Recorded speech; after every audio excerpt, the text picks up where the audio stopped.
Hey, pretty people, Binz here, and welcome back to Shapez Industries.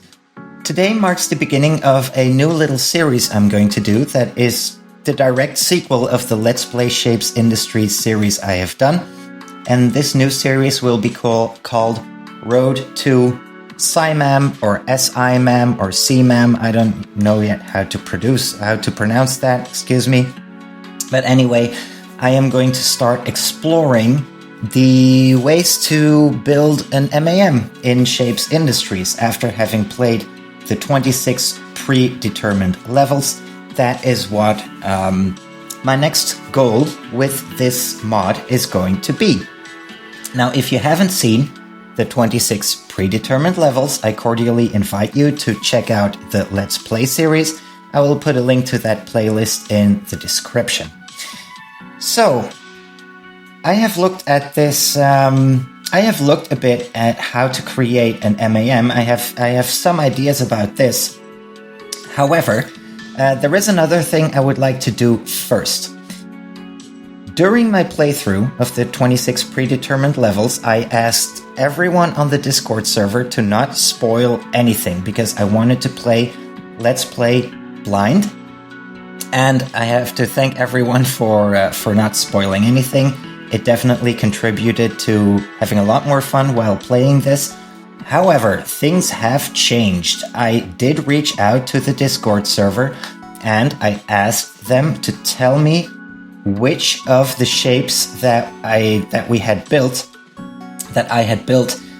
will be needed still for upgrading later, because upgrading here works a bit differently than the regular base game. During free play, you will still be able to upgrade, and that is level dependent. So every few levels, you get to unlock, let's say, an upgrade possibility, okay? And only then will you be able to upgrade to make your units faster, make your belts faster, etc. In the regular game, that is not the case. Those two things were not linked to each other, so leveling up and upgrading were two completely separate things. You simply had to put in a certain amount of particular upgrade shapes to the hub, and then you could level up or upgrade whenever. Here, it is not the case. So I seem to have understood that the first upgrade opportunity will be at level 30, and after that it will be every 10 levels, or maybe 5, but I thought it was 10. I guess we'll see. So yeah, since this works a bit differently, I am going to be needing these shapes, as I have seemed to understood, for upgrading later. So the first thing I want to do, actually, before we get into building an actual MAM, is clean up my map a bit. Because during playthrough, I just built these factories, you know, wherever at the time I found it adequate to build them, wherever I had space, wherever it was somewhere in the vicinity of the sources I would need, etc. But now that we have reached this next stage, what I would like to do, since I am the type of person that likes to work from left to right, I would like to build an MAM right here. I would like to reserve that space for building my inputs on the left and then outputting to the hub towards the right. And that means that I would like to clean up my map a bit. I am also going to increase the output of my bug prints. Right now I have 4 belts coming in. I think I would like to increase that to 6 or maybe even 8, so that we will safely never run out of bug prints again. In terms of red prints, I am doing fine. I seem to be, you know, getting in more red prints than I am using, even though I have only 2 belts of that. And yeah, we'll see. So I would like to reassemble these factories, redo these factories, and line them all up neatly on the right with the proper inputs. And yeah, so they can feed to the hub from the right, and that means I will have the left-hand side available for building a TMAM and for building an MAM. Excuse me, I'm getting way ahead of myself. For building an MAM in the upcoming videos. So what have I done in preparation? Well, I have actually created some templates that I'm going to use to build these shapes with, to recreate these shapes. And yeah, that is the first thing I am going to do. So a little speed build for you all. I am going to erase all of these things. It's going to be very satisfactory to do. And then we are going to start building. Here we go.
Okay, hey, we've got it. 6 belts of bug prints, and you know what? In my current mood, I feel like that's maybe sufficient for this episode. Maybe building the machine took me a bit longer than I had anticipated, but on the other hand, I have a pretty clean and slim machine right here, and then I would like to build 2 belts of rad prints just below that, all these factories for the shapes that you see pinned right here. I would just like to put them here. They are far away from the hub to the right. Here is the hub, and here is where I'm building these machines. Okay, but as a matter of fact, I think that might be it for today. Just a short episode, simple, sweet episode, and next time we'll get to rad prints. Thank you very much for watching. I hope you have a lovely day. Take care. Bye-bye.